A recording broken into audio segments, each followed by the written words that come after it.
Sharks are not suddenly hunting humans. That is the first thing to understand. But something is changing in the water. Along some of the world's busiest coastlines, especially around Australia, more people are asking the same uncomfortable question. Why do shark encounters seem to be happening more often? The simple answer is fear. The real answer is the ocean. Because sharks do not need to become monsters for the risk to rise. They only need to move closer. They only need to stay longer. They only need to hunt in the same water where people swim, surf, dive, and fish. And that is exactly the part scientists are watching. The ocean is getting warmer. Fish are changing where they gather.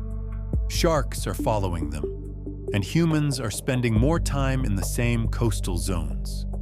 That is the new overlap. But there may be another layer to this story. A warmer ocean does not just move sharks on a map, it can change the way their bodies work. Sharks are cold-blooded animals. More precisely, most sharks depend heavily on the temperature of the water around them to regulate how their bodies function. When the water warms, their metabolism can rise. That means their bodies burn energy faster. And when an animal burns energy faster, it often needs to feed more often. A warmer shark is not automatically an evil shark, but it can be a more active shark, a hungrier shark, a shark that has to search harder, move more, and make faster decisions in coastal water that is already crowded with people. That is where the story becomes more serious. Because the danger may not be that sharks are attacking more in the way people imagine. The danger may be that the boundary between their world and ours is moving. For decades, shark attacks were treated like random nightmares. A swimmer in the wrong place, a surfer mistaken for prey. A sudden splash, a shadow below, a headline the next morning. But if you zoom out, the pattern becomes less random. Australia is one of the clearest places to see it. The country has always had sharks. It has always had surfers, swimmers, divers, and long stretches of wild coastline. But in recent years, shark bites in Australia have drawn growing attention, especially around New South Wales and Sydney. The ocean there is not just a postcard anymore. It is becoming a meeting point. Bull sharks move through warm coastal water and estuaries. Great white sharks follow seals and large fish. Tiger sharks patrol tropical and subtropical zones. None of these animals are new, but the conditions around them are changing. And when conditions change, predators respond. Think about what a coastline is from a shark's point of view. It is not a beach. It is a hunting edge. It is where deep water meets shallow water, where fish schools compress, where river water enters the sea, where rain can turn clear water into cloudy water, where bait fish gather, where seals move, where fishing waste, surf breaks, swimmers, kayaks, paddleboards, and surfers all appear in the same strips of water. A shark does not see a beach the way we do. It senses vibration, it senses pressure, it senses movement, it smells, it tracks. And in murky water, with prey moving fast and sunlight breaking across the surface, a human can become part of the confusion. That does not mean sharks are trying to eat people. In many cases, experts believe bites are mistaken identity, curiosity, or a fast investigative strike. Sharks often bite once and leave. Humans are not their preferred food, but that does not make the encounter harmless. A single mistake by a large predator can change a life in seconds, so why might those mistakes happen more often? The first reason is obvious. More people are in the water. Coastal populations have grown. Surfing has exploded. Ocean swimming is more popular. Tourism has pushed more people toward beaches that used to be quieter. Cameras, drones, smartphones, and online reporting also mean that incidents spread faster and feel more frequent. But human activity is only half the story. The sharks are moving too. Warmer water can stretch the season when certain species stay near popular coastlines.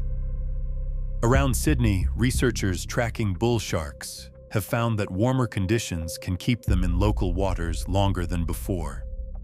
That matters because a longer shark season means a longer overlap with swimmers and surfers. Not more evil, more overlap. A bull shark that once passed through for a shorter window may now remain in the area for more days. A species that used to be more seasonal may become more common at the edge of summer. A coastline that once had a predictable rhythm can start behaving differently. That is what climate change does at the ocean's edge. It does not always create one dramatic event. Sometimes it changes the timing. A few degrees of warmth, a longer season, a shifted migration, a new prey route, and suddenly, a beach that felt familiar is part of a different food web. The second reason is prey. Sharks do not usually come close to shore because they are looking for people. They come because food comes close to shore. Small fish move with temperature, current, oxygen, and plankton. Larger fish follow the smaller fish. Seals and other marine animals follow feeding zones. Sharks follow all of them. When ocean temperatures shift, the whole menu can move. If bait fish gather closer to beaches, sharks may follow. If seals recover in certain regions, great whites may spend more time nearby. If heavy rain pushes nutrients out of rivers and clouds the water, it can attract fish and reduce visibility at the same time. That combination is dangerous. More prey, less visibility, more people. A predator built for speed and instinct. That is how a normal hunting situation can become a human incident. The third reason is metabolism. This is the part that sounds simple, but it changes the whole story. A shark's body is not separate from the water.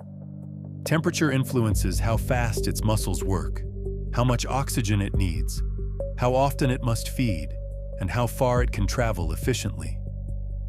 In warmer water, many marine animals become more active because their internal systems speed up. But there is a cost. More activity means more energy burned. More energy burned means more pressure to find food.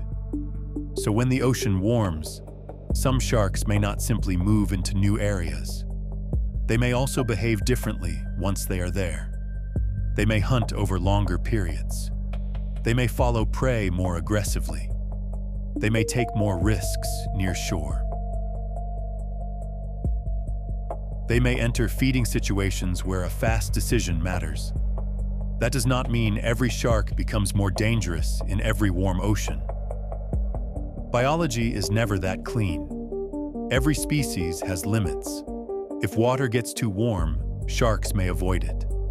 If prey moves away, they follow. If oxygen drops, behavior changes again. But in the temperature window where sharks are comfortable and prey is nearby, warmer water can make the system more active. And an active system creates more chances for contact. This is why the phrase, "shark attacks are rising," can be misleading. It sounds like sharks made a decision, as if they woke up one day and became more aggressive toward humans. But the better question is not, why are sharks attacking us? The better question is, why are humans and sharks meeting more often in the same places? And Australia may be showing the answer earlier than other countries, because it has the perfect setup.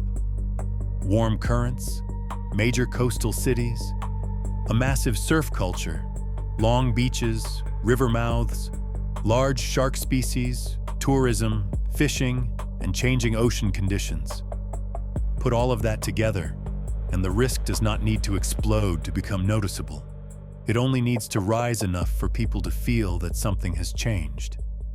That is why Sydney gets so much attention. It is not only because sharks are there. it is because people are there too. Millions of people live near the water. Beaches are part of everyday life. A summer day can put swimmers, children, paddleboarders, kayakers, divers, and surfers into the ocean at the same time. In that environment, even a small change in shark behavior can become a public issue. And bull sharks are especially important in this story. Unlike some species that prefer open ocean or cooler coastal hunting grounds, bull sharks are comfortable in warm, shallow water. They can move into estuaries and rivers. They tolerate low salinity. They often hunt in places where visibility is poor. In other words, they are built for the exact messy border zone where people also like to swim. Warm water can keep them around longer. Rain and runoff can make the water cloudier. Bait fish can concentrate near shore, and people may not see the risk until after the encounter has already happened. This is why some experts call certain periods a perfect storm for shark bites. Not because one thing changes everything, because several small things line up. The water is warm, the prey is close, the shark is active, the visibility is low, the beach is crowded. The human looks from below, like movement in the food zone. That is not a horror movie. That is ecology. But ecology can still be frightening when you are the one in the water. There is another uncomfortable part of this story. Sharks are also under pressure. Many shark species are not booming. Some populations have been reduced by fishing, bycatch, habitat loss, and slow reproduction. Sharks are ancient predators, but they are not invincible. Many grow slowly, many reproduce late, many cannot recover quickly when humans remove them from the ecosystem. So the public story and the scientific story often collide. The public hears shark attack. Scientists see stressed ecosystems, shifting ranges, damaged food webs, warming water, more humans in shark habitat, and predators trying to survive in a changing ocean. Both stories are real. A person bitten by a shark is not a statistic. It is a life-altering event. Families, communities, and rescue workers feel the impact immediately. But a shark near a beach is also not a villain. It is an animal following food through a habitat humans have decided to enter. That tension is what makes this subject so difficult. People want a simple solution. Kill the shark, close the beach, build more nets, use more drones, wear deterrent devices. Some of those tools can reduce risk in certain situations. Drone patrols can spot sharks from above. Alert systems can warn people. Personal deterrence may help in some cases. Education matters. Avoiding murky water, river mouths, fishing areas, dawn and dusk, and large bait fish schools can reduce exposure. But no system makes the ocean safe in the way a swimming pool is safe. The ocean is alive, and the more it changes, the more our old assumptions stop working. That is the real warning. Not that sharks are coming for us. Not that every beach is dangerous. Not that Australia is suddenly unsafe. The warning is that climate change does not only show up as heat waves, storms, and melting ice. Sometimes it shows up as a predator staying 2 weeks longer than it used to. Sometimes it shows up as fish moving into new water. Sometimes it shows up as a bite in a place where people thought they understood the risk. And sometimes the ocean changes quietly, until one summer the pattern is impossible to ignore. The scary part is not that sharks are becoming monsters. The scary part is that the map is changing faster than people's habits. We still go to the same beaches. We still swim at the same times. We still assume the water works the way it did when we were children. But the animals below the surface are already responding to a different ocean. A warmer ocean. A more crowded ocean. A hungrier, faster, more unpredictable hunting ground. And for sharks, that response is not personal. It is survival. If their prey moves, they move. If the water warms, their bodies respond. If they burn energy faster, they need to feed. If feeding zones shift toward people, encounters increase. That is the chain. Warm water, moving prey. More active sharks. More people in the same place. More chances for a mistake. This is why shark bites can rise even if sharks are not deliberately targeting humans. It is why the story is bigger than one beach, one species, or one summer. Because this is not really a story about sharks becoming aggressive. It is a story about the ocean bringing two worlds closer together. And the question is not whether sharks belong near our beaches. They were there first.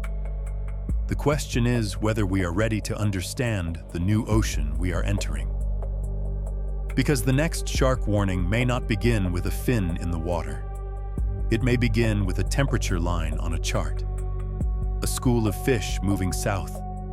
A river turning the coast brown after heavy rain. A predator staying longer than it used to. Small signals, easy to miss, until the water changes enough that everyone finally notices.